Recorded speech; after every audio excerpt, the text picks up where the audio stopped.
Hi everybody, welcome to today's edition of the CrossFit Games Update Show. I'm Sean Woodland with Tommy Marquez and Pat Sherwood. The Team Series is officially history, and more or less, we had a repeat champion.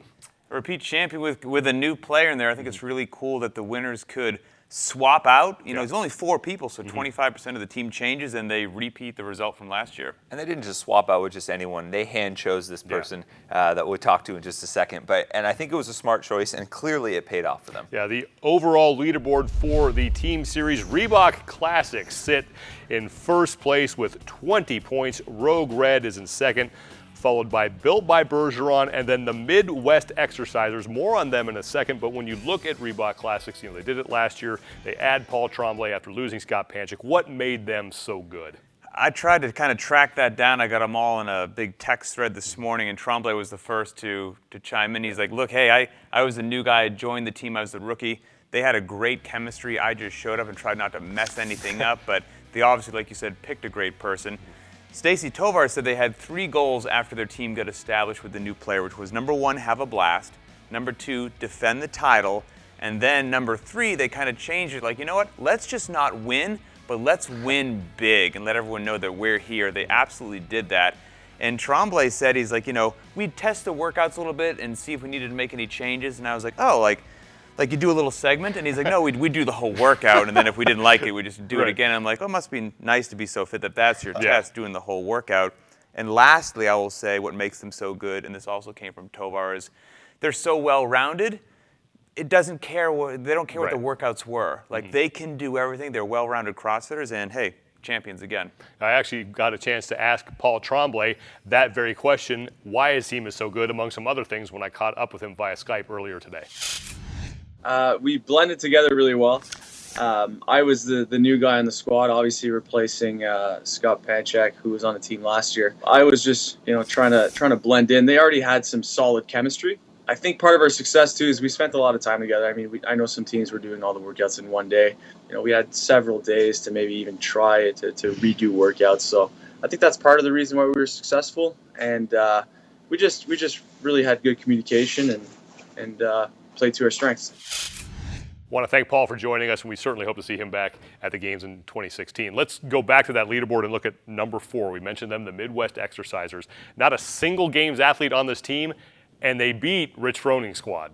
Yeah, not a single games athlete, but don't be confused by this. They're not just your run-of-the-mill group of average, you know, weekend warrior CrossFitters. You take a look at how some of these athletes on this team in particular did in the Open in the North Central. 3 of their 4 athletes finished in the top 8 of the North Central after the Open. A handful went team, a few went individual, but still, why is that important? Because you look at the programming in this particular competition, it's a nice kind of mixture of components of skill and strength, as well as being accessible to a large group of people. That's very similar to what we see in open programming. So you take a handful of athletes that excel with open programming, you throw them into a team competition that has open style programming, and you know, it was kind of a perfect storm for them, and then they show up in the top 5 and they perform extremely well, kind of surprised some people. And I just got to give them a shout out. I mean, come on. The Midwest Exercisers, we never talked about them, never heard of them. When I saw this workout, they did 4 benchmark workouts in sub 10 minutes. Good on you. Ridiculous, ridiculous.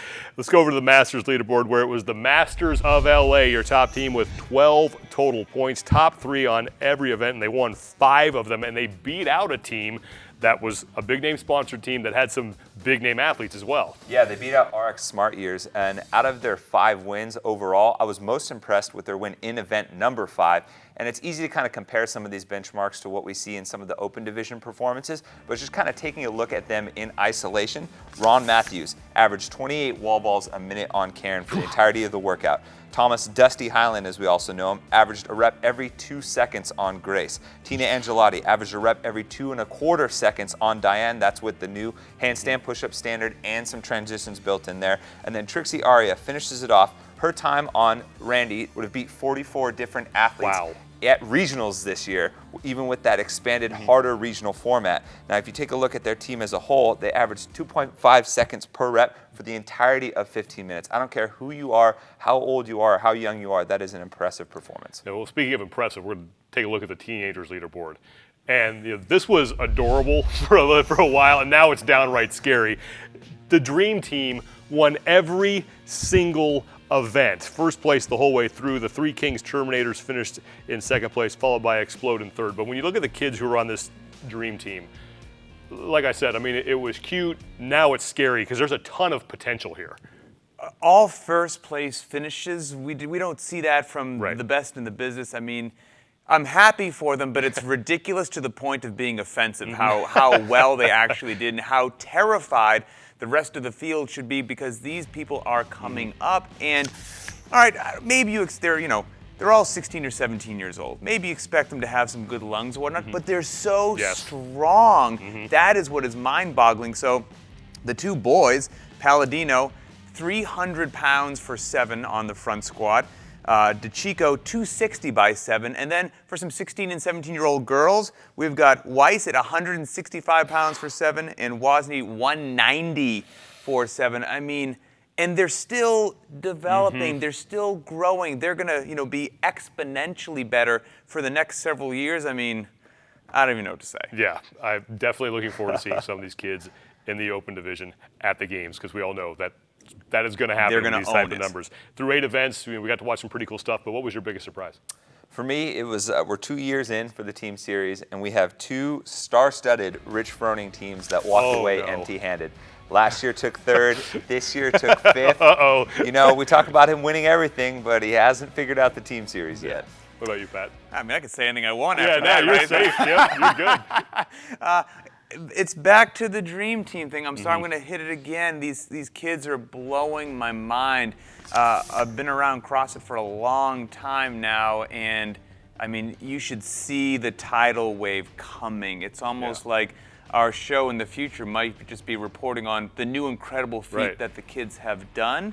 And they're going to, I mean, the athletes we have these days redefine fitness. Oh my God, I didn't think somebody could lift that much and then run that fast. And there's a whole nother wave of that coming. And these are only the 4 that we know the best. I mean, there are plenty other great point. out there that we still haven't heard about. Well, that's going to do it for us and for the team series. I hope you guys had a lot of fun with it. For Pat and Tommy, I'm Sean, and we'll see you guys next time.